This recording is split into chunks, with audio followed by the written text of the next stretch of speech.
good prevails over evil, not the other way around, and we can't let that happen.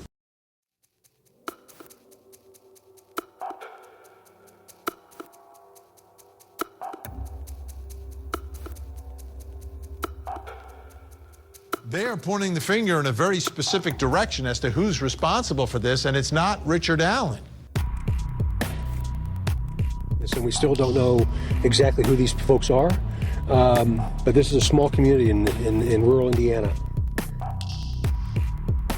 Members of a pagan Norse religion called Odinism, hijacked by white nationalists, ritualistically sacrificed Abigail Williams and Liberty German. Odinism is the pagan religion referenced above, and its followers are called Odinites. Odinists are enamored of Viking Nordic culture. Evidence supports that at the crime scene.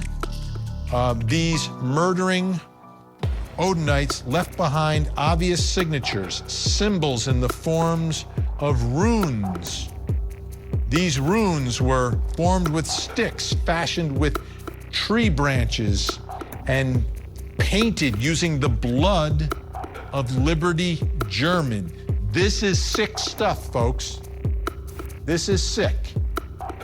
Sticks and tree branches were deliberately, carefully, and proficiently placed on each girl in a certain arrangement, mimicking certain runes.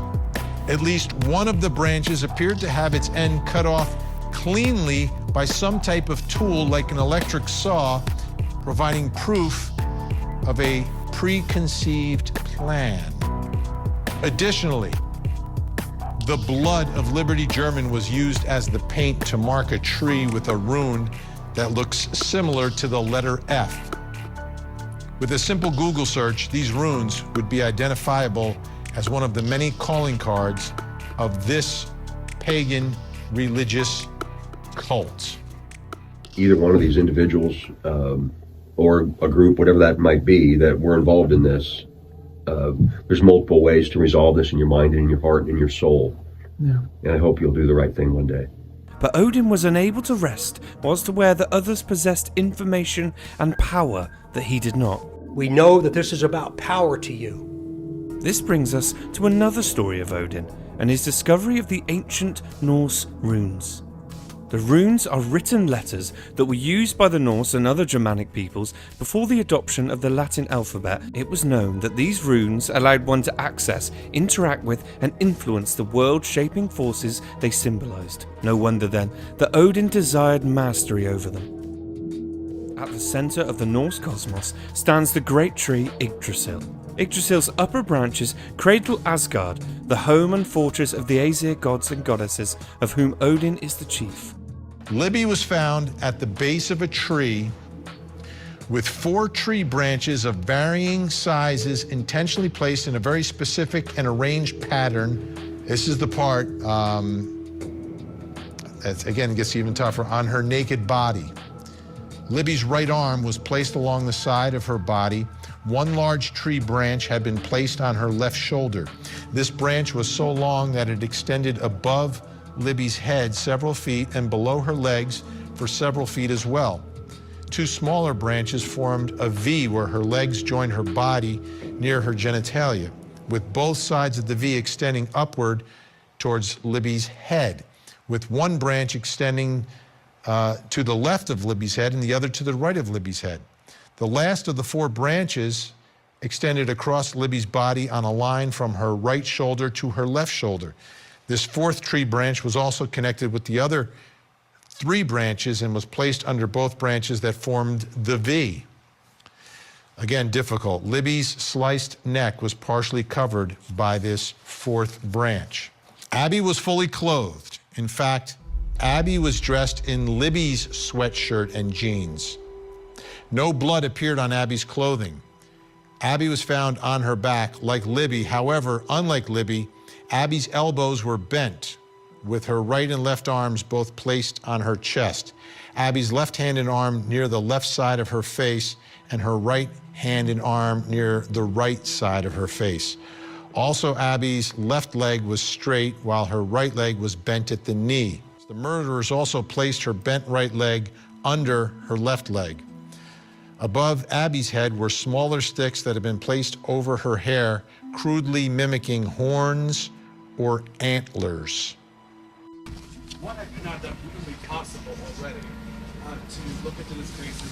What is that? Is there something you haven't done? You know, you're going to get into my soul a little bit with a question like that. Yeah, and I'm going to tell you why. I want to tell you why. Because of what my eyes have seen and what the eyes of these fellows behind me have seen that you haven't seen. About 3/4 of a mile from here.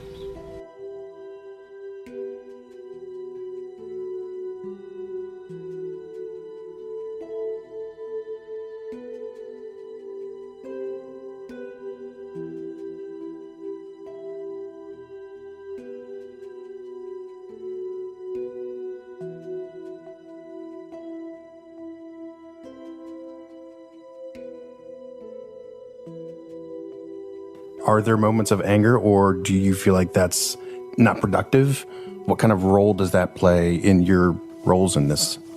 Well, for myself personally, of course, I'm angry down inside, and I don't let that out because I'm a very pragmatic person. I try to think my way through things. Am I angry down inside about it? Yes, I'm angry. I'm frustrated. I'm disappointed that this even happened.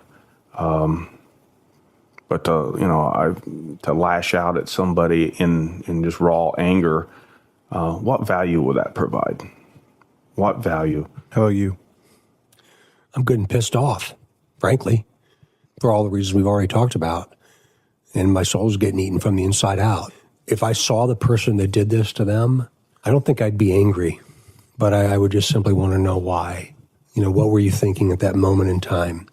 And how freeing that must be to him once he'd be able to tell somebody that. And I just can't help but to think that it would be an opportunity for him to release what he's feeling inside and trying to release what he saw in those final moments. Those are the kinds of conversations I'd want to have. It may be unspoken, but you would get an answer. In my entire career, I've only seen now 5, soon to be 5, I believe, evil people, truly evil. They don't care if you live or die, but even they have had an explanation as to what they did and why. This one's different because I can't explain why. And like we said when this all started, I owe that explanation to Mike Patty and his family and to many other members of the family. And I'm sorry you're a member of that club. I really, truly am sorry. I wish there could have been something that we could have done prior to that would have prohibited this from happening, but I guess that wasn't in the cards. Yeah. Well, aside from the appreciation, which he knows how much I appreciate the dedication and the resources that he's bestowed upon us, when I say us, as a local community, to help travel down this path, but I wish I'd have met the man on different circumstances.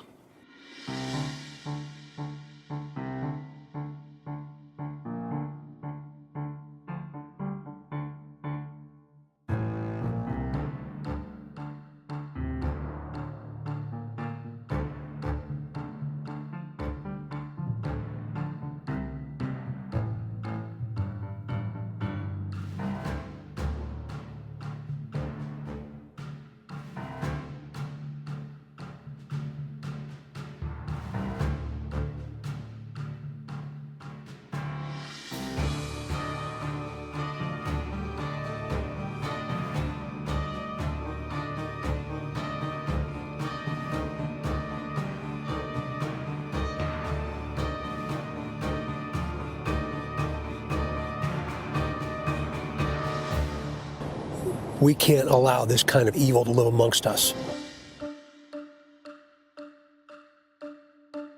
It just seems so far-fetched, but yet it's always gone back to this is closer to home than any of us ever cared for. Do you think there's anybody in this town that knew about this and kept their mouth shut? I don't know. That would be speculation, really. I mean, what do you think? It's a small town. Sure is. A lot of people who know each other. Sure is.